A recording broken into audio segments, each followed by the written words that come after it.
Hello, നമുക്കിന്ന് കുറഞ്ഞ ചെലവിൽ ഒരു അടിപൊളി പുൽക്കൂട് ഉണ്ടാക്കാം കേട്ടോ. കുറച്ച് ടൈം എടുക്കുമെങ്കിലും നല്ല അടിപൊളിയായിട്ടുള്ള ഒരു പുൽക്കൂട് നമുക്ക് ഉണ്ടാക്കിയെടുക്കാൻ പറ്റും. ഞാൻ ഇവിടെ കുറച്ച് കട്ടിയുള്ള തെർമോക്കോൾ എടുത്ത് കട്ട് ചെയ്തെടുത്തിട്ടുണ്ട് കേട്ടോ. ഇതുപോലൊരു പീസ് എടുത്തിട്ട് ഈ കാണിക്കുന്ന പോലെ കട്ട് ചെയ്യുന്നുണ്ട്. തെർമോക്കോൾ കട്ടർ ഒന്ന് തീയിൽ ചൂടാക്കി എടുക്കുവാണെങ്കിൽ നല്ല സ്മൂത്തായിട്ട് കട്ട് ചെയ്തെടുക്കാൻ പറ്റും. പിന്നെ ഇതുപോലൊരു മെറ്റൽ പീസ് എന്തെങ്കിലും ഒരു ഷാർപ്പായിട്ടുള്ളൊരു പീസ് എടുത്തിട്ട് ഇതുപോലെ ചുടുകട്ടയുടെ ഷേപ്പിൽ നമുക്കൊന്ന് കാർവ് ചെയ്ത് എടുക്കാം കേട്ടോ. ജസ്റ്റ് അതൊന്ന് ചൂടാക്കി ഇങ്ങനെ വെച്ച് കൊടുക്കുമ്പം തന്നെ തെർമോക്കോൾ ഉരുകി ആ ഒരു ടെക്സ്ചർ ക്രിയേറ്റ് ആവും കേട്ടോ. ചുടുകട്ട ഇങ്ങനെ അടുക്കി അടുക്കി വെച്ചിരിക്കുന്ന പോലെ. ഇങ്ങനെ 3 പീസ് ഞാനിങ്ങനെ ഉണ്ടാക്കി കൂട്ടി ഒട്ടിച്ചിട്ടുണ്ട് കേട്ടോ. ആ ടെക്സ്ചർ എത്രത്തോളം ഉണ്ടാക്കുന്നുണ്ടോ അത്രത്തോളം ഭംഗിയായിരിക്കും നമ്മുടെ പുൽക്കൂടിന്. ഒരു ജനലും വാതിലും ഒക്കെ ഇതുപോലെ കട്ട് ചെയ്തെടുത്തിട്ടുണ്ട്. ഇത്രയൊക്കെ കഴിഞ്ഞാൽ ഇനി നമുക്ക് കയ്യിൽ നല്ല ഗ്ലൗസ് ഒക്കെ ഇട്ടിട്ട് പ്ലാസ്റ്റർ ഓഫ് പാരീസ് മിക്സ് ചെയ്ത് നമുക്കിതിലോട്ട് തേക്കണം.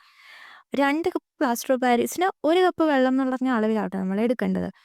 അങ്ങനെ പ്ലാസ്റ്റർ ഓഫ് പാരീസ് ഇത് ഫുള്ളായിട്ട് തേച്ച് നെക്സ്റ്റ് ഡേ ഇതുപോലെ ഉണങ്ങി കിട്ടിയിട്ടുണ്ട്. ഇനി നമുക്ക് ആ ബ്രിക്സ് വരുന്ന പോർഷനിലൊക്കെ ഒന്ന് ബ്ലാക്ക് പെയിൻറ്റ് ബേസ് ആയിട്ട് അടിച്ചു കൊടുക്കാം കേട്ടോ. ബ്ലാക്ക് പെയിൻറ്റ് അടിച്ച് ഫുള്ളായിട്ട് ഇങ്ങനെ അടിച്ചു കൊടുത്തിട്ടുണ്ട്. അതിൻ്റെ മുകളിൽ ഹൈലൈറ്റ് ചെയ്യാൻ വേണ്ടി നമുക്ക് ഡാർക്ക് ബ്രൗണും കൂടെ അടിക്കണം. നല്ല ക്ലോസ് ആയിട്ട് ചെയ്ത് കഴിയുമ്പോഴത്തേക്കും നല്ലൊരു റിയലിസ്റ്റിക് ആയിട്ടുള്ള ഒരു ഇടിഞ്ഞു പൊളിഞ്ഞു വീഴാറായ ഒരു വീടിൻ്റെ ലുക്കുണ്ട്. പിന്നെ ഒരു പഴമ തോന്നാൻ വേണ്ടി കുറച്ച് ബ്രൗണും ബ്ലാക്കും കൂടെ മിക്സ് ചെയ്ത് ആ ചുടുകട്ടയുടെ സൈഡിൽ നിന്നൊക്കെ ഇതുപോലെ ഒന്ന് അടിച്ചു കൊടുക്കുന്നുണ്ട് കേട്ടോ. ഒരു പഴയ ഫീല് കിട്ടാൻ വേണ്ടിയാണ് ഇങ്ങനെ ചെയ്തത്. അതും ഫുള്ളായിട്ട് ഇങ്ങനെ ചെയ്തെടുത്തിട്ടുണ്ട്. ഇനി നമുക്കിതിൻ്റെ ഫ്ലോർ പെയിൻറ്റ് ചെയ്തെടുക്കണം. ലൈറ്റ് ബ്രൗണ് പെയിൻറ്റ് ചെയ്തെടുക്കുന്നുണ്ട്. അതിൻ്റെ ഇടയ്ക്കൂടെ ഡാർക്ക് ബ്രൗണും കൂടി മിക്സ് ചെയ്തു. പിന്നെ ഒരു ടെക്സ്ചർ ക്രിയേറ്റ് ചെയ്യാൻ വേണ്ടി ഒരു ബ്ലാക്ക് പെയിൻറ്റ് എടുത്തിട്ട് അതിൻ്റെ ഇതുപോലെ ബ്രിക്സ് പോലെ പെയിൻറ്റ് ചെയ്തെടുത്തിട്ടുണ്ട് കേട്ടോ. അപ്പോൾ ഇത്രയായിട്ടുണ്ട്. ഇനി നമുക്കിതിന് ഒരു ഒരു ബേസ് കൊടുക്കണം. ഒരു വലിയ കാർഡ്ബോർഡാട്ടോ ഞാൻ ബേസായിട്ട് കൊടുത്തിരിക്കുന്നത്. എന്നിട്ട് അത് ഇതുപോലെ പേപ്പർ ചുരുട്ടി അത് ഫുള്ളായിട്ട് അതിൻ്റെ ചുറ്റിലും ഒട്ടിച്ചു കൊടുക്കണം.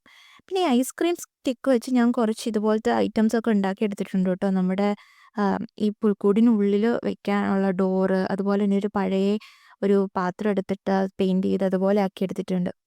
പേപ്പറൊക്കെ ചുരുട്ടി നമുക്ക് ഫുള്ളായിട്ട് ഇതിന് ചുറ്റും നമുക്കൊന്ന് ഒട്ടിച്ചു കൊടുക്കാം. ഇത് ഞാൻ നെക്സ്റ്റ് ഡേ ഒരു ഷീറ്റൊക്കെ ഇട്ട് നമുക്ക് പുൽക്കൂട് എവിടെയാണ് കൊണ്ടുപോയി വെക്കേണ്ടത് അവിടെ കൊണ്ടുവന്ന് വെച്ചിട്ടാട്ടോ ഈ സ്റ്റെപ്പ് ഞാൻ ചെയ്തത്. ഇങ്ങനെ ചുറ്റിലും പേപ്പർ റോൾ ചെയ്ത് ഇങ്ങനെ ഒട്ടിച്ചിട്ടുണ്ട്.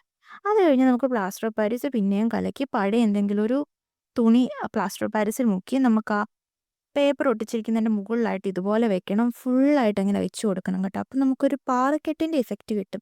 പേപ്പർ ചുരുട്ടി വെച്ച് ഒട്ടിച്ച് അതിൻ്റെ മുകളിൽ ഇതുപോലെ ഇടുമ്പോഴാട്ടോ ഒരു പാറക്കെട്ടിൻ്റെ ഇഫക്റ്റ് കിട്ടുന്നത്. അത് ചെയ്യാൻ മടിയായിട്ട് ഞാൻ ഇതുപോലെ ഒരു ആമസോണിൻ്റെ കവർ എടുത്തിട്ട് വേറൊരു പാറക്കൂട്ടം ഉണ്ടാക്കാൻ നോക്കി. പക്ഷേ ഇതിൻ്റെ മുകളിൽ നമുക്ക് ടൈം കിട്ടുവാണെങ്കിൽ ആ പേപ്പർ ചുരുട്ടി ചുരുട്ടി ഒട്ടിച്ച് വെക്കണം കേട്ടോ. അല്ലെങ്കിൽ കണ്ടെയ്നറിൻ്റെ മുകളിൽ തുണി ഇട്ട പോലെ ഇരിക്കും. അപ്പോൾ നെക്സ്റ്റ് ഡേ ആയപ്പോഴത്തേക്കും ഇതുപോലെ അത് സെറ്റായി കിട്ടിയിട്ടുണ്ടായിരുന്നു. ഇനി അടുത്ത സ്റ്റെപ്പ് ഇത് പെയിൻറ്റ് ചെയ്തെടുക്കുക എന്നുള്ളതാട്ടോ. ബ്ലാക്ക് അക്രിലിക് പെയിൻറ്റ് വെച്ചിട്ടാട്ടോ ആ പാറക്കെട്ട് മൊത്തം ഞാൻ പെയിൻറ്റ് ചെയ്തെടുത്തിട്ടുണ്ട്. ഇതിപ്പോൾ നല്ല കറക്റ്റ് ഒരു പാറക്കെട്ടിൻ്റെ ഒരു ടെക്സ്ചർ തന്നെ കിട്ടിയിട്ടുണ്ട്. ഇത്രയായി കഴിഞ്ഞാൽ ഇനി നമുക്ക് അടുത്ത സ്റ്റെപ്പിലോട്ട് കടക്കാം. നമ്മൾ കഴിഞ്ഞ ദിവസം ഐസ്ക്രീം സ്റ്റിക്ക് വെച്ച് ഉണ്ടാക്കി വെച്ചിരുന്ന ഡോറ്, അതുപോലെ ഒരു ഏണി, ജസ്റ്റ് ഐസ്ക്രീം സ്റ്റിക്ക് ഇങ്ങനെ ഒട്ടിച്ചൊട്ടിച്ച് എടുത്തിട്ടേ ഉള്ളൂ കേട്ടോ. ഒട്ടിച്ചെടുത്തിട്ട് പെയിൻറ്റ് ചെയ്തെടുത്തിരിക്കണം. അതൊക്കെ ഇതിനുള്ളിലേക്കൊന്ന് വെച്ച് ഫില്ല് ചെയ്ത് കൊടുക്കുക. ഒരെണ്ണം ഞാൻ പുൽത്തൊട്ടിയാണ് ഉദ്ദേശിച്ചിരിക്കുന്നത്. അങ്ങനെ കുറേ ഐറ്റംസ് ഞാൻ ഉണ്ടാക്കിയെടുത്തിട്ടുണ്ടായിരുന്നു. അതൊക്കെ ഒന്ന് ഫില്ല് ചെയ്യാൻ നമുക്കിങ്ങനെ എന്തെങ്കിലും ഒരു കാലിത്തൊഴുത്തിൻ്റെ ഇഫക്റ്റ് വരാൻ നമുക്ക് എന്തെങ്കിലുമൊക്കെ ഇതിനകത്ത് വെച്ച് കൊടുക്കാം കേട്ടോ, നിങ്ങൾക്ക് ഇഷ്ടമുള്ള പോലെ. ഇത് ഞാൻ മീഷോയിൽ നിന്ന് വാങ്ങിയ ഒരു ക്രിസ്മസ് ട്രീ ആയിരുന്നു. അങ്ങനെ കുറേ ട്രീ എൻ്റെ കയ്യിലുണ്ടായിരുന്നു കേട്ടോ. അത് അതിലേതിലൊക്കെ ഒന്ന് വെച്ച് കൊടുക്കണം. ആ രണ്ടാമത് ഉണ്ടാക്കിയ പാറക്കെട്ടിൻ്റെ വൃത്തികേട് മറയ്ക്കാൻ അതിൻ്റെ മുന്നിലൊക്കെ ഞാൻ ഈ ട്രീ വെച്ച് കൊടുത്തിട്ടുണ്ടായിരുന്നു. അങ്ങനെ ചുറ്റും ഞാൻ കയ്യിലുള്ള ട്രീ ഒക്കെ വെച്ച് കൊടുത്തു. ഇനി നമുക്ക് കുറച്ച് ചകിരി ഇങ്ങനെ അരിഞ്ഞെടുത്ത് കൈകൊണ്ട് തന്നെ ഒന്ന് ഞെരടി പൊടിക്കാവേ. എന്നിട്ട് കുറച്ച് പെയിൻറ്റും കൂടെ മിക്സ് ചെയ്ത് കഴിയുമ്പം ഇത് നമ്മുടെ പാറക്കെട്ടിൻ്റെ മുകളിൽ ഒരു പായലൊക്കെ ഇങ്ങനെ പറ്റി പിടിച്ച് ഉള്ള ഒരു ഇഫക്റ്റ് ക്രിയേറ്റ് ചെയ്യാൻ വേണ്ടി യൂസ് ചെയ്യാവേ. അതിനുവേണ്ടി പാറക്കെട്ടിൽ ഇതിലായിട്ട് കുറച്ച് പശയൊക്കെ തേച്ച് അതിൻ്റെ മുകളിലേക്ക് ഗ്രീൻ കളർ സാധനം ഒന്ന് ഇട്ട് കൊടുത്താൽ മതി കേട്ടോ. കറക്റ്റ് ഒരു പായലിങ്ങനെ ഇരിക്കുന്ന ഒരു ഫീൽ കിട്ടും. നല്ലൊരു റിയലിസ്റ്റിക് ആയിട്ടൊരു പാറക്കെട്ട് ഉണ്ടാക്കാൻ വേണ്ടി ഈ സാധനം നമുക്ക് യൂസ് ചെയ്യാം കേട്ടോ. വളരെ നമ്മുടെ വീട്ടിൽ കിട്ടുന്ന സാധനങ്ങൾ കൊണ്ടൊക്കെ ഇങ്ങനെ ഉണ്ടാക്കിയെടുക്കാൻ നമുക്ക് പറ്റും. അടുത്തതായിട്ട് നമുക്ക് ഇതുപോലെ കുറച്ച് മരങ്ങളെ ഉണ്ടാക്കിയെടുത്തിട്ടുണ്ടായിരുന്നു. ഇത് ജസ്റ്റ് കുറച്ച് സ്റ്റീൽ വയർ ഇങ്ങനെ 3-4 കൂട്ടി പിരിച്ച് ടേപ്പ് ഒട്ടിച്ച് പെയിൻറ്റ് ചെയ്തെടുത്താ കേട്ടോ. പിന്നെ ഈ ചകിരി കുറച്ചിങ്ങനെ എടുത്ത് അതിൻ്റെ നടുക്കൊരു കെട്ടും കൂടെ കെട്ടി നമുക്കിങ്ങനെ പുൽക്കൂടിനകത്തൊക്കെ വെക്കാം കേട്ടോ. പുല്ലിൻ്റെയോ അല്ലെങ്കിൽ ഒരു കച്ചിയുടെയൊക്കെ ഒരു ഇഫക്റ്റ് കിട്ടാൻ വേണ്ടി ഞാൻ ചെയ്തതായിരുന്നു. പിന്നെ മുന്നേ ഞാൻ ഉണ്ടാക്കി വെച്ചിരിക്കുന്ന മരത്തേലൊക്കെ ഒരു കോട്ടൺ, ഇത് സിന്തറ്റിക് കോട്ടൺ ഞാൻ ആമസോണിൽ നിന്ന് വാങ്ങിയതാണ് കേട്ടോ. അതൊന്ന് നമ്മൾ ഒട്ടിച്ചു കൊടുക്കുക. അതുപോലെ തന്നെ നിരത്തും ഇതുപോലെ പശ തേച്ച് ഞാൻ കുറേ പോർഷനിൽ ഇങ്ങനെ മഞ്ഞ് പോലെ തോന്നാൻ വേണ്ടി ആ പഞ്ഞി ഇങ്ങനെ ഒട്ടിച്ചൊട്ടിച്ച് കൊടുക്കുന്നുണ്ടായിരുന്നു. ഇതുപോലെ നമുക്ക് നിരത്ത് ഒരു ബ്രഷ് വെച്ചിട്ടോ വല്ലോ ഇങ്ങനെ ബ്രഷ് തേച്ചിട്ട് അതിൻ്റെ മുകളിൽ കോട്ടൺ ജസ്റ്റ് വെച്ചിട്ടൊന്ന് പ്രസ് ചെയ്താൽ മതി കേട്ടോ. നല്ലൊരു മഞ്ഞിൻ്റെ ഇഫക്റ്റ് നമുക്ക് കിട്ടും. എന്നെ ഹെൽപ്പ് ചെയ്തുകൊണ്ടിരിക്കുകയാണ് എൻ്റെ അനിയത്തിയും ഹസ്ബൻഡും അമ്മയൊക്കെ ഓരോന്ന് എന്നെ ഹെൽപ്പ് ചെയ്തുകൊണ്ട് എൻ്റെ കൂടെ തന്നെ ഉണ്ട്.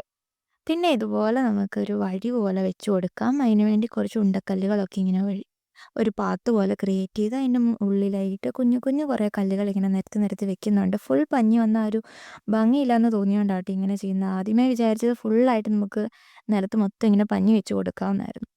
അങ്ങനെ ആ പാത്തൊക്കെ ക്രിയേറ്റ് ചെയ്ത് കഴിഞ്ഞാൽ അതിൻ്റെ ചുറ്റുമായിട്ടും ബാക്കി പഞ്ഞികളിങ്ങനെ ഫില്ല് ചെയ്തുകൊണ്ടിരിക്കുകയാണ്. ഇത് കുറച്ച് ടൈം എടുക്കുമായിരുന്നു. ഇതായിരുന്നു നമ്മുടെ പുൽക്കൂടിൻ്റെ ഫൈനൽ ഔട്ട്പുട്ട്. ലൈറ്റും കൂടി ഇട്ട് കഴിഞ്ഞപ്പോൾ കാണാൻ നല്ല രസമുണ്ടായിരുന്നു. ഏകദേശം ഞാൻ വിചാരിച്ച ഒരു രീതിയിൽ തന്നെ വന്നിട്ടുണ്ട്.